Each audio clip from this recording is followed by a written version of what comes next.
Killer create vibes now.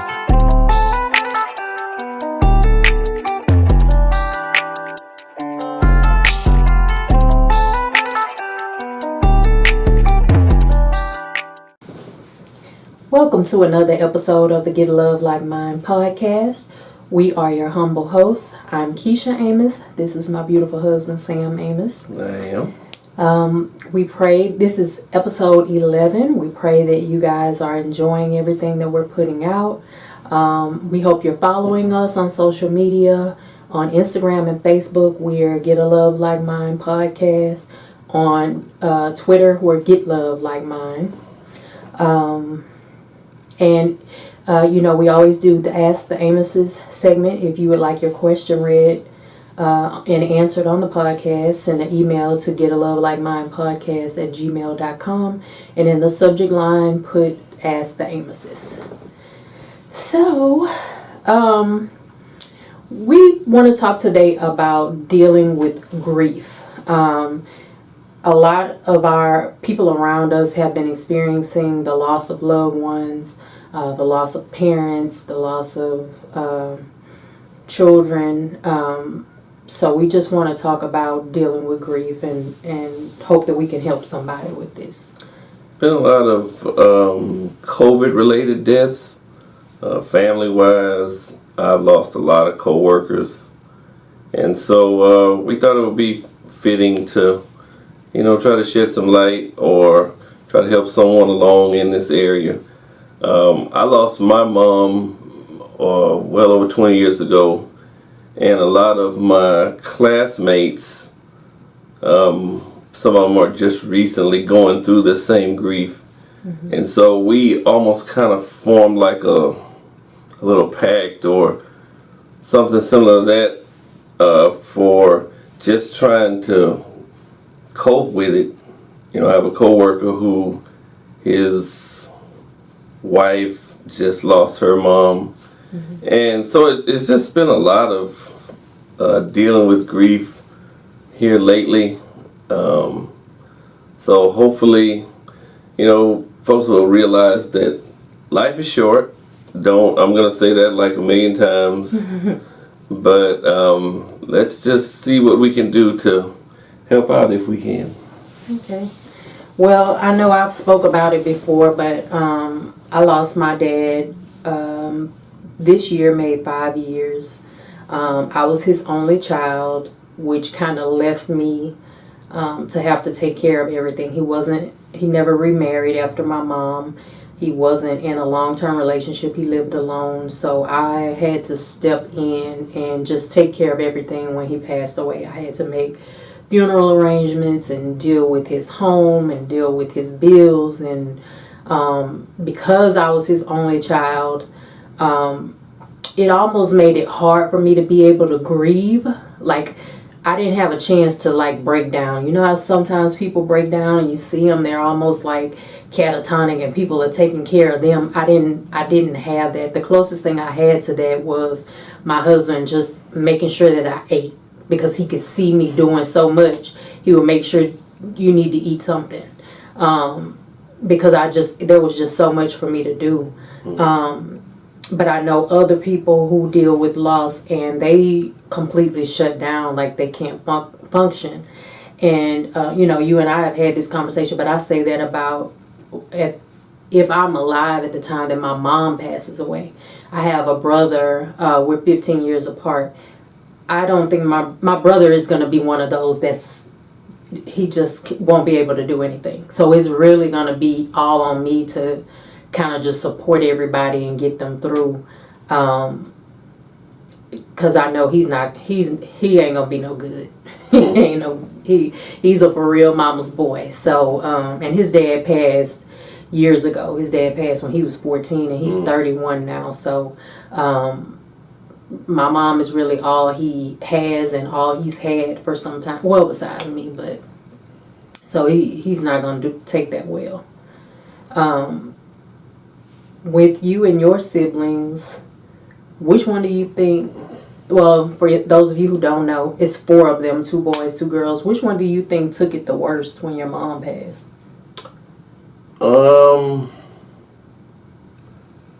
It's hard to say because I'm sure we've all had our moments. Mm-hmm. And even though that was, I believe it was either 22 or 23 years ago, we still have moments. Mother's Day is the absolute worst day on the calendar for us. Oh, I can speak for myself.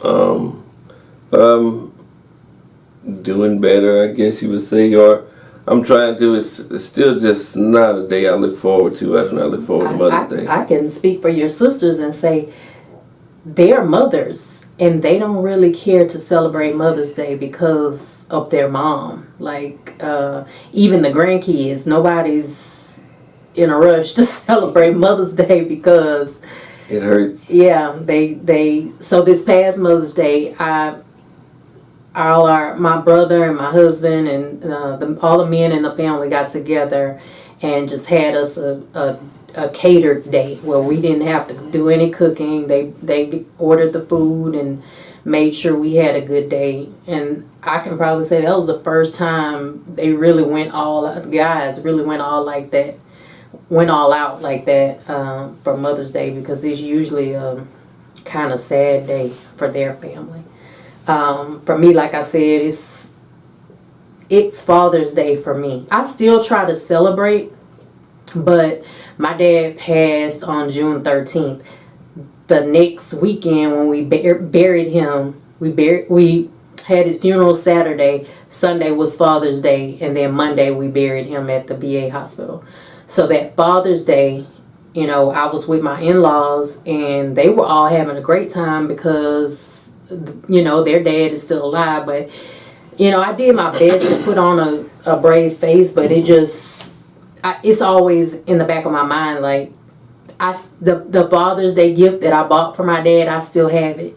I was never able to give it to him because he died right before Father's Day. So Father's Day for me is a hard time. His birthday isn't really that bad for me because every year, probably also for the last 5 years, we've had his birthday's in August, but we have so many. We have like 22 family members who are born in August, so we have a big August birthday party every year. So I always celebrate him. I usually get a cake with everybody's name on it, and I put his name on the cake too. So I always celebrate him. So his birthday is really not that bad, but Father's Day, it's not a great time for me. But I always try to, like I said, put on a brave face because I still got a great dad sitting right next to me. Like I said, we have 5 kids, so I try to make sure to honor him for Father's Day. But you can't help but think about the loss of a parent. I can also speak about the loss of a child. Myself, I had a miscarriage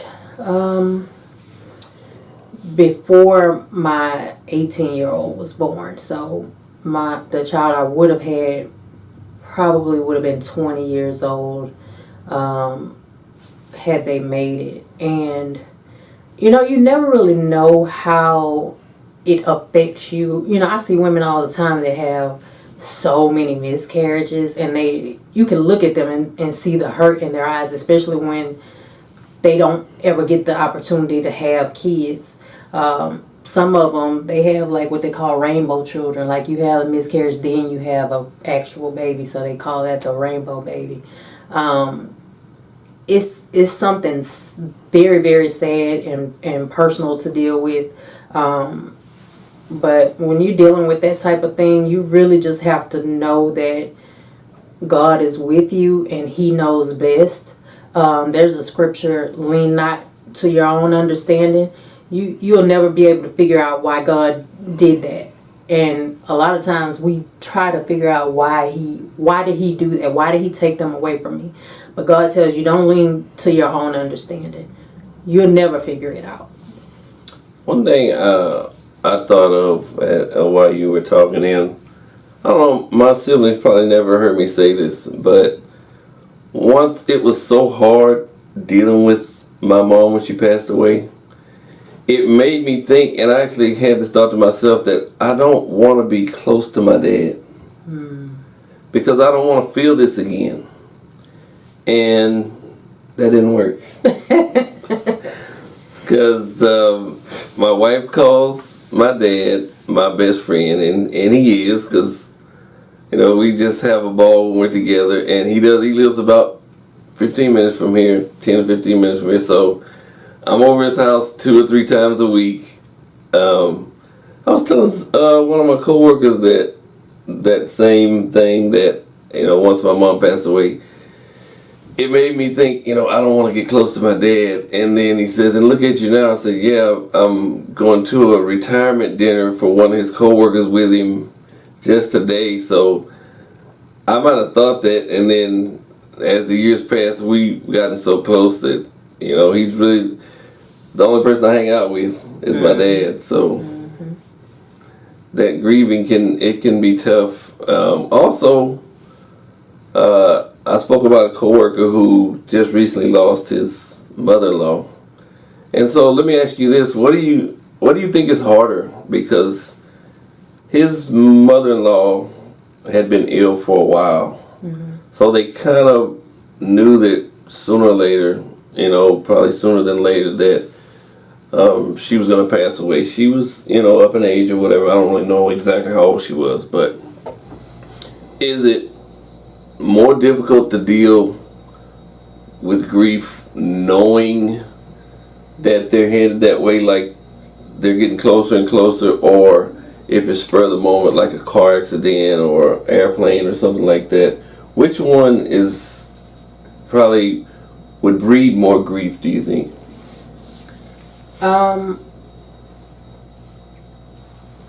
I can only speak from, well, I actually can speak from both directions.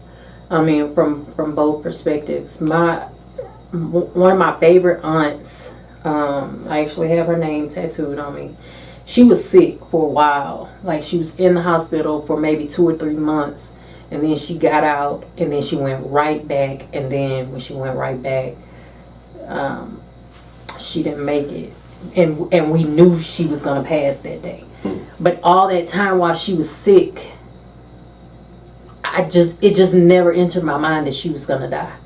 Even though she was in the hospital for a long time, I just knew she was going to get better. So when I got the call, I was at work saying they're going to take her off the vent today. You need to come say your goodbyes. Like, I just broke down, because to me it was almost like she was in a car accident, because I just wasn't expecting her to die. I expected her to be in the hospital for a while and then get out. And then with my dad, it was the exact opposite. He wasn't in a car accident, but he wasn't sick. It's just he took off work, didn't go to work, nobody heard from him, and then we went to go check on him because people were saying we haven't heard from him, and he had passed away in his home. So it was like unexpected, and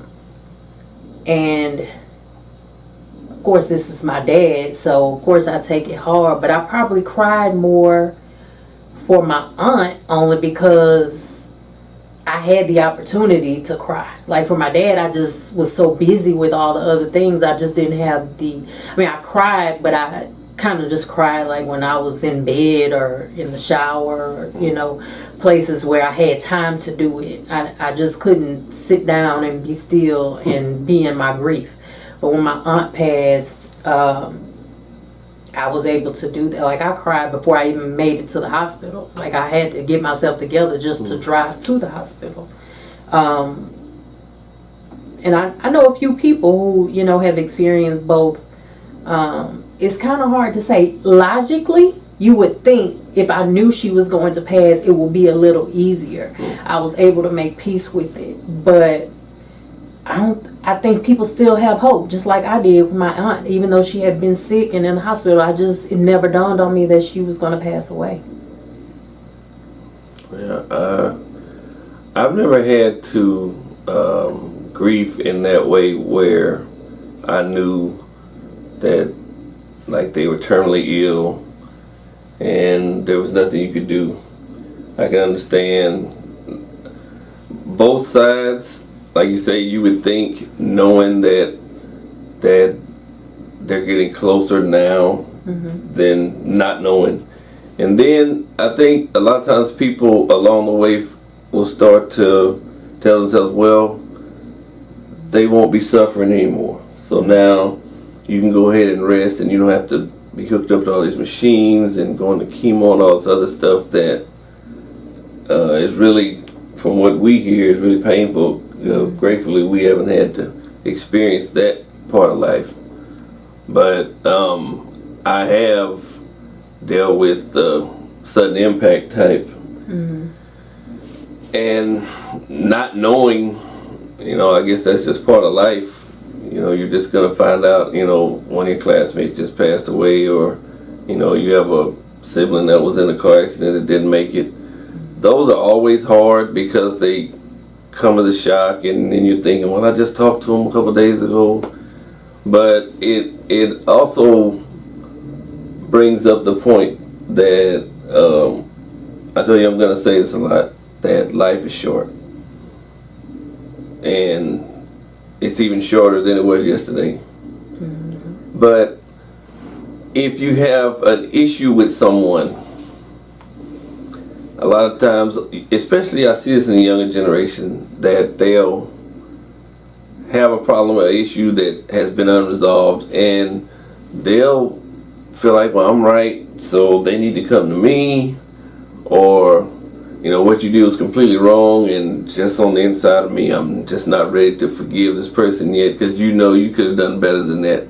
And nobody's perfect. People make mistakes. They make bad choices. They make bad decisions. Don't hold them to that, because you don't know what tomorrow brings. So you sit and wait, and they have a COVID-19 related issue, or like car accident or something. What was Kim, the Puff Daddies? Oh, pneumonia. Yeah, something like that. And pneumonia, it must have came up on her and took her out, bang bang, and she was gone. Well, if you're holding out, you can't go running in the hospital.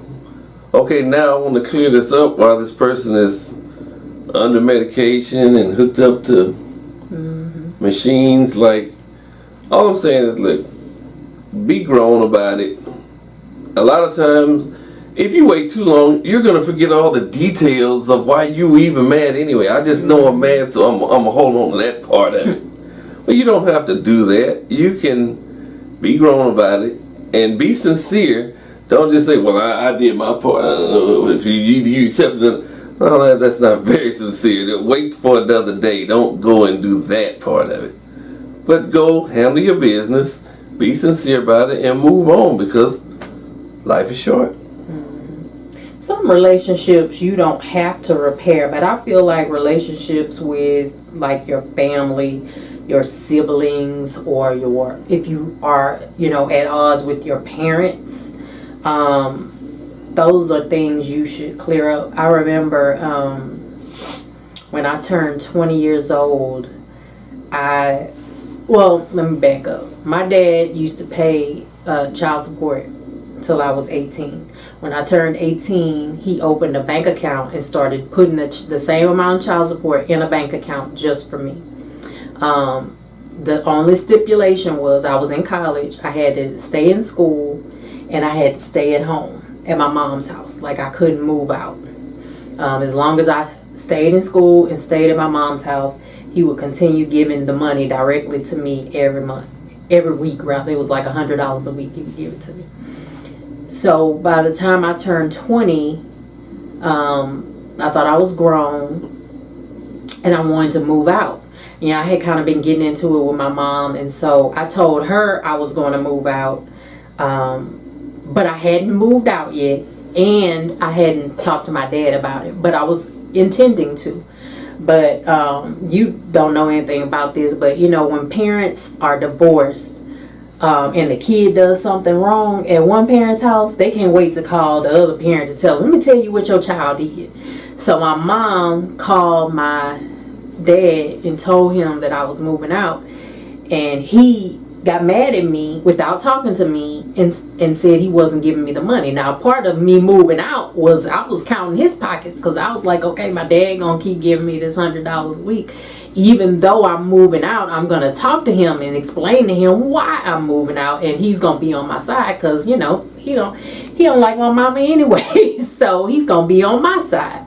Well, because she got to him first and it made it seem like I was keeping it a secret, he got mad. He stopped giving me the money, and I got mad at him. I felt entitled, even though I'm the one who wanted to be grown.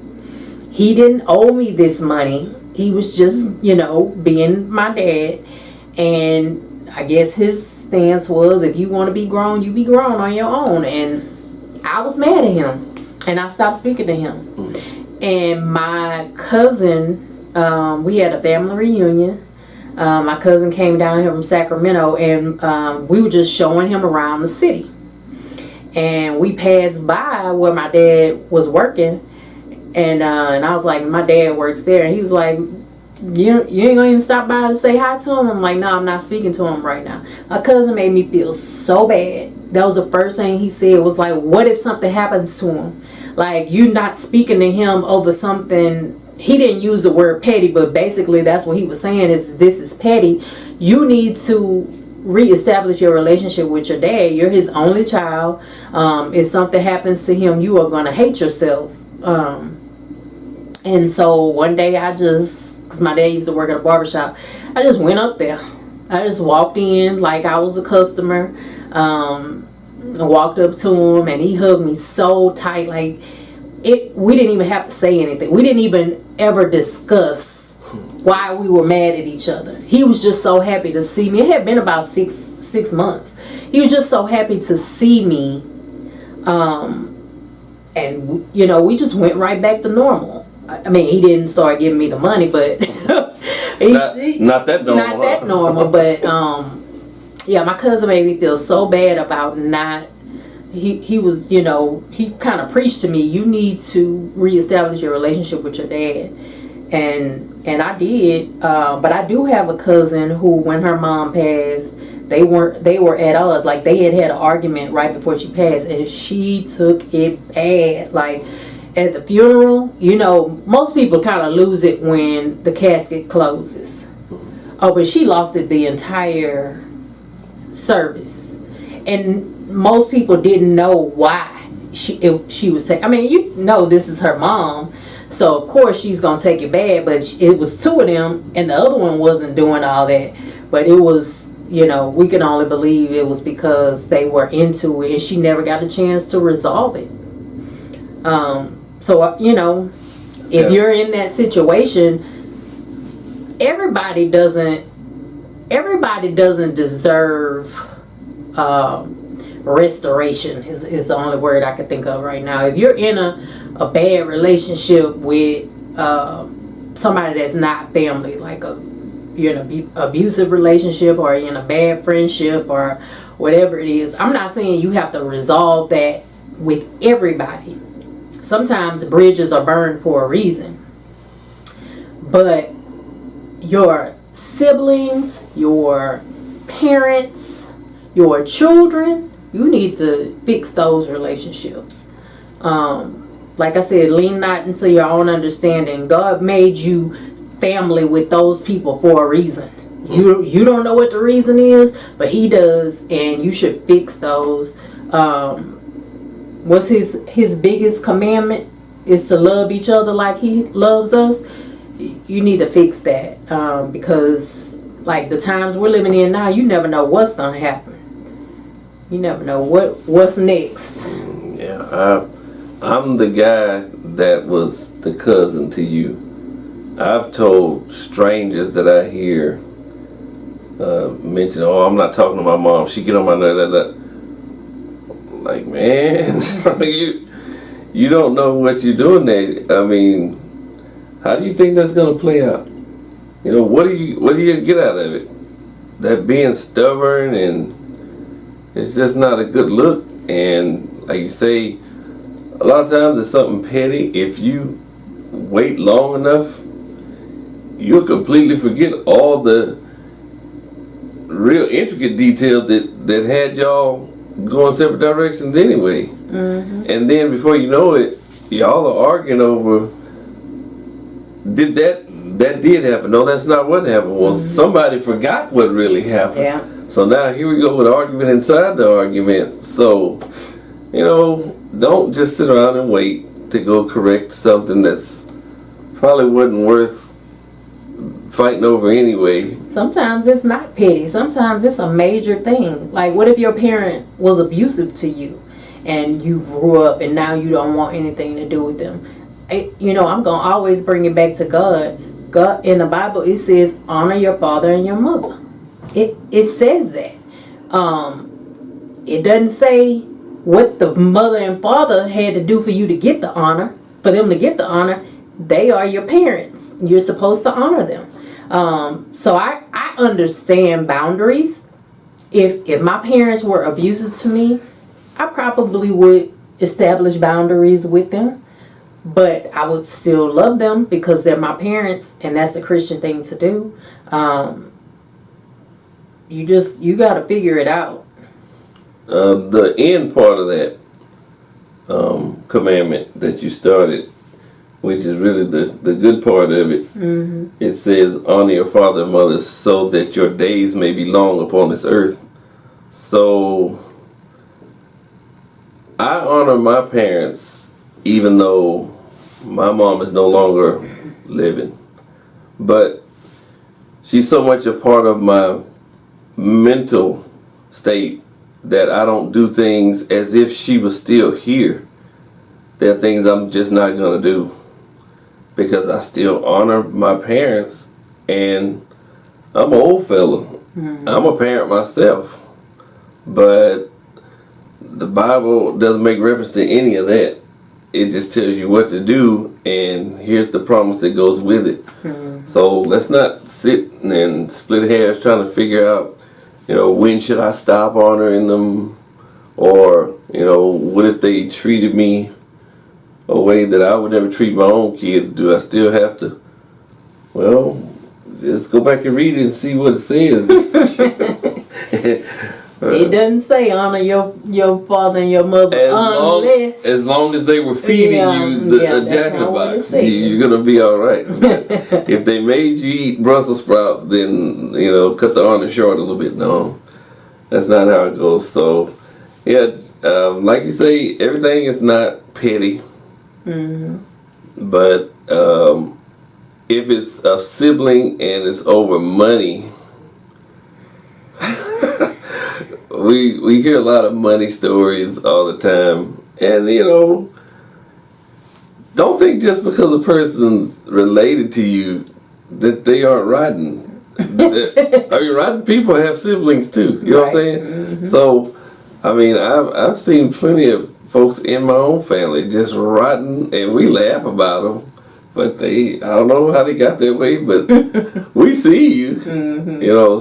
But. You just have to learn how to deal with those kind of people. Maybe you shouldn't be loaning money to a sibling that's rotten.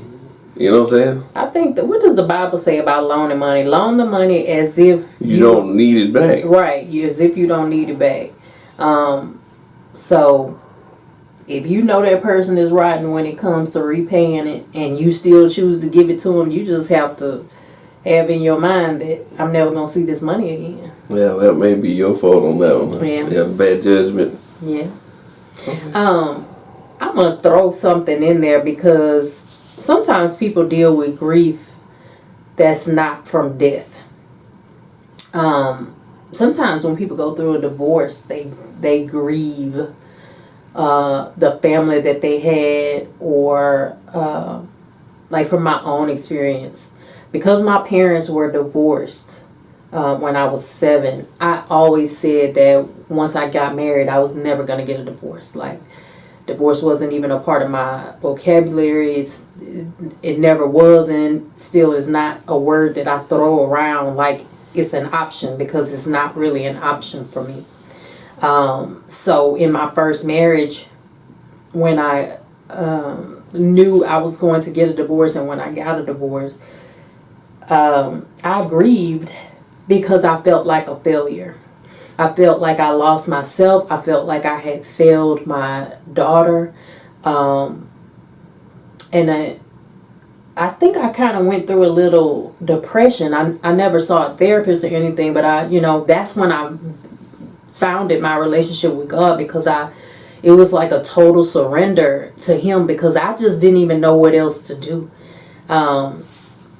I knew that I could be a single mom because I had seen my mom do it when her and my dad divorced. But my baby was a baby when I left her dad. So it was a lot hard. Like I said, I was 7 when my parents divorced, so I could kind of do things on my own. But for me, my daughter was 1. She was 1, so she still couldn't do a lot of things. So it put everything on me. And I grieved. I grieved that marriage. I think, for starters, it's crazy. That was the first relationship that ended for me where I didn't grieve the loss of him. I wasn't sad that he was gone. It was just the marriage itself. Like, I had aspired to be a wife and have my family. And I think it was the grief of the family falling apart that was very hard to deal with. I started drinking and just doing things to try to mask the pain. Some people try to say, "Oh, I'm just celebrating my newfound freedom," but I think they're really grieving. I think that. I know you don't drink, so how did you get over the losing your first family? I didn't really grieve the marriage itself, although I did set boundaries for myself in my own head that I'm not going to get remarried 6, 7, 8, 9 times. If I go down that road too many times, I'm not going to even put a number on it because we're on film here. But if the number starts to rise, I'm just going to chalk it up to I'm just lousy at relationships. I'm not just going to keep getting married. I'm not going to do that. I see people in Hollywood or celebrities do that all the time. They just married and they just swap in and out of, like, they just want to be married. Some people just want to be married. They do better when there is someone else, when they're in a team, as opposed to having to do things by themselves. And isn't it odd that someone that is needy in that way is still lousy in that way at the same time? Yeah. How can you? But I guess it happens, And maybe the feeling of needing that team setting was just something that you grew up seeing, but you never had the tools or whatever it is to figure out how to make those things work. Because it's work, but it's not hard. Sometimes, or a lot of times, let me say, people make relationships harder than what they are. Right? You don't have to look so deep into it. Just deal with what's on the surface right here and let tomorrow worry about itself. But that's another podcast for another day. I think people, like what you're saying, I think they want marriage for what they get out of it. Like, and I'm only speaking for a woman, how I see men who always want to be married. They want somebody who's going to do the laundry and take care of their house for them. But they've never sat down and said, this is what I'm going to offer her besides the house that we're going to live in. I'm going to, be nice to her. I'm going to cook for her. I'm going to rub her feet, or, whatever, in whatever way she receives love, I'm going to do whatever it takes to give her the love. Do men rub feet still to this day? I only have one man. I don't know what men do. You get to hear about those good feet rubbing stories. Yeah, that's that Cosby Show stuff that I talk about. I knew I saw it somewhere. Because he would grab her feet and rub them whenever. That was the ideal marriage for me. But I think that's how men think, and the same for women. I would think if there's a woman who she keeps divorcing but also keeps remarrying, there's something that she's getting out of having a man there.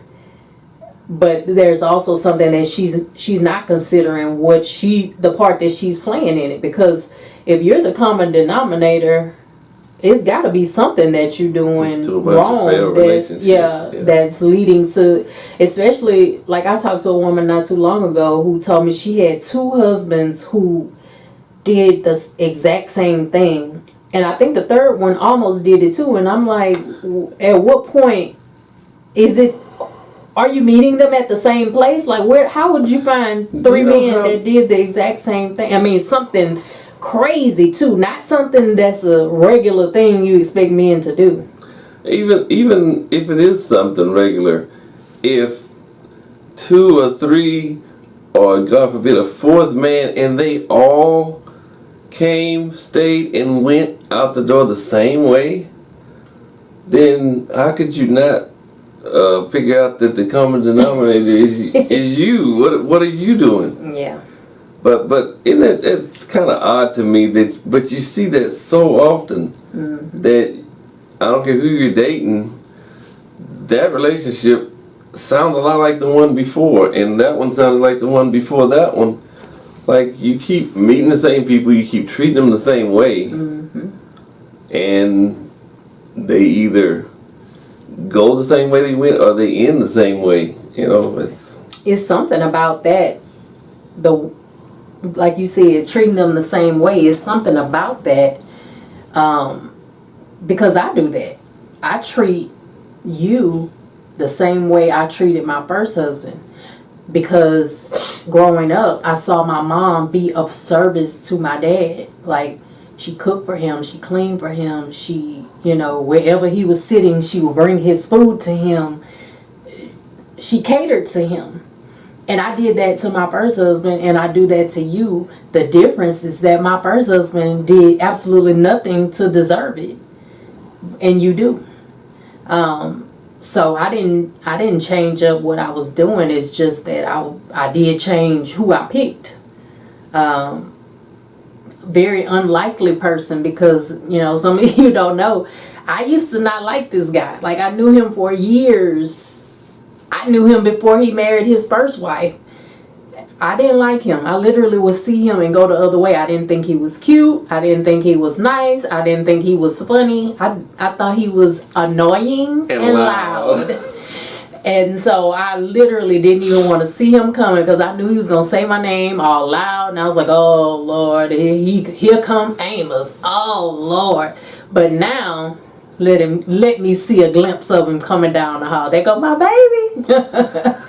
I was loud, but if you told me don't be loud, oh yeah, that meant get louder. Even louder. Yes, that meant be even louder. Don't come telling me not to be loud.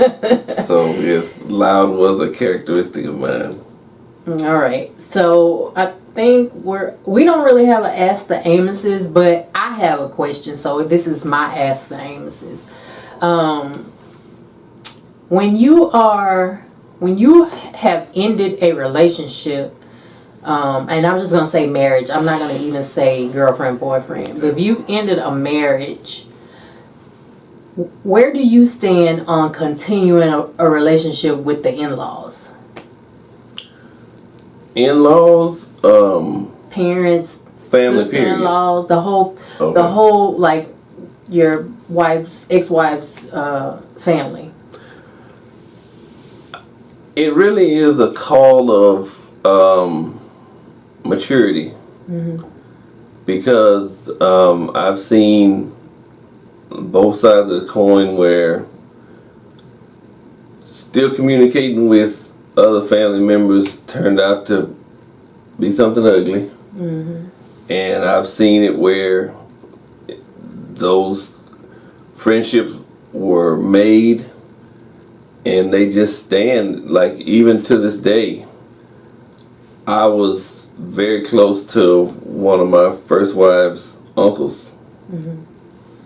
And he almost ended up being like a big brother to me. Sometimes you just click with people, just talking alone.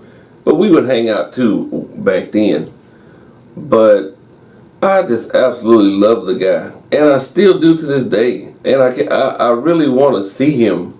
I wouldn't mind seeing him again. And I know, where he works and all. He owns his own barbershop, but I just haven't had time to go. But I know the very first time I see him again, it's just gonna be like old times. Because I was just crazy about him. He was just a good guy. So